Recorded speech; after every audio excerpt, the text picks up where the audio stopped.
Hello everyone, नमस्कार दोस्तों। जाबाज study power point के चैनल में आप सभी का स्वागत है।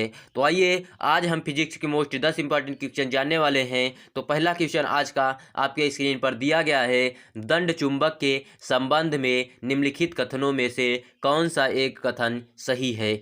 तो दंड चुंबक के संबंध में से निम्नलिखित कथनों में से कौन सा एक सही है। तो देखिए, ये दिया गया है, किसी दंड चुंबक के उत्तरी ध्रुव का ध्रुव प्राबल्य उसके दक्षिणी ध्रुव के ध्रुव प्राबल्य की अपेक्षा अधिक होता है। ये हमारा गलत हो जाएगा। और बी दिया गया है, जब किसी दंड चुंबक को उसके अक्ष के अनुलंब काटा जाता है तो उसके उत्तरी और दक्षिणी ध्रुव पृथक हो जाते हैं। ये भी गलत हो जाएगा। और सी वाला दिया गया है, जब किसी दंड चुंबक को उसके अक्ष के अनुलंब काटा जाता है तो दो नए दंड चुंबक बन जाते हैं। ये वाला सही हो जाएगा। और डी दिया गया, किसी दंड चुंबक के ध्रुव परिणाम में आसमान और प्रकृति में विपरीत होता है या विपरीत होते हैं। तो कौन सा हमारा सी वाला जो दिया गया है वो वाला सही हो जाएगा। और बाकी सब गलत हैं। तो पहले नंबर क्वेश्चन का हमारा सी वाला ऑप्शन सही हो जाएगा। तो आइए दूसरा नंबर क्वेश्चन क्या कह रहा है।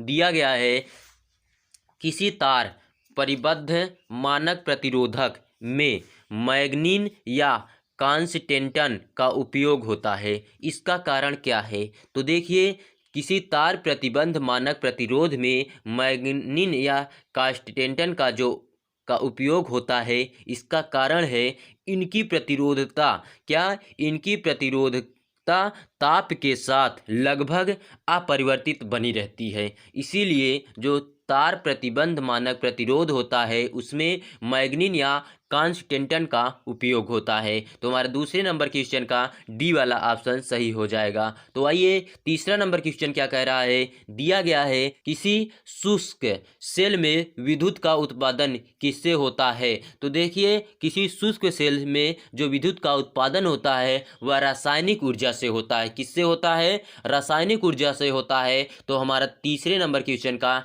ए वाला ऑप्शन सही हो जाएगा। तो चौथा नंबर क्वेश्चन क्या कह रहा है। दिया गया है, विद्युत बल्ब के तंतु के निर्माण में टंगस्टन का प्रयोग होता है।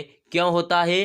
क्योंकि जो उच्च में गलनांक होता है उसी के लिए विद्युत बल्ब के तंतु का निर्माण में टंगस्टन का प्रयोग होता है। तो हमारा चौथे नंबर क्वेश्चन का डी वाला ऑप्शन सही हो जाएगा। तो आइए पांचवा नंबर क्वेश्चन क्या कह रहा है। दिया गया है, विद्युत बल्बों में सामान्यतः निष्क्रिय नाइट्रोजन और आर्गन गैसों का प्रयोग निम्नलिखित में से किस लिए होता है। तो देखिए, इसमें जो ए वाला दिया गया, सर्जित प्रकाश की तीव्रता को बढ़ाने के लिए इसमें नहीं किया जाता है। तो देखिए, आर्गन गैस जो होता है वह तंतु का जीवन बढ़ाने के लिए किया जाता है। किसके लिए? तंतु का जीवन बढ़ाने के लिए। तो हमारा पांचवें नंबर क्वेश्चन का बी वाला ऑप्शन सही हो जाएगा। तो छठवां नंबर क्वेश्चन क्या कह रहा है। दिया गया है, जब तापदीप्त विद्युत बल्ब दीप्तिमान होता है तब विद्युत ऊर्जा जो होती है वह आंशिक रूप से प्रकाश ऊर्जा में और आंशिक रूप में ताप ऊर्जा में परिवर्तित होती है। तो हमारा बी वाले ऑप्शन में दिया गया है। तो हमारा 6वें नंबर का बी वाला ऑप्शन सही हो जाएगा। तो आइए 7वां नंबर क्वेश्चन क्या कह रहा है। मोबाइल फ़ोन चार्जर क्या होता है। मोबाइल फ़ोन चार्जर क्या होता है। तो जो मोबाइल फ़ोन चार्जर होता है वह अपचाई ट्रांसफार्मर होता है। क्या होता है? जो मोबाइल फ़ोन चार्जर होता है वह अपचाई ट्रांसफार्मर होता है। तो हमारा 7वें नंबर क्वेश्चन का सी वाला ऑप्शन सही हो जाएगा। तो आइए 8वां नंबर क्वेश्चन क्या कह रहा है। दिया गया है, यदि दो चालक गोले अलग अलग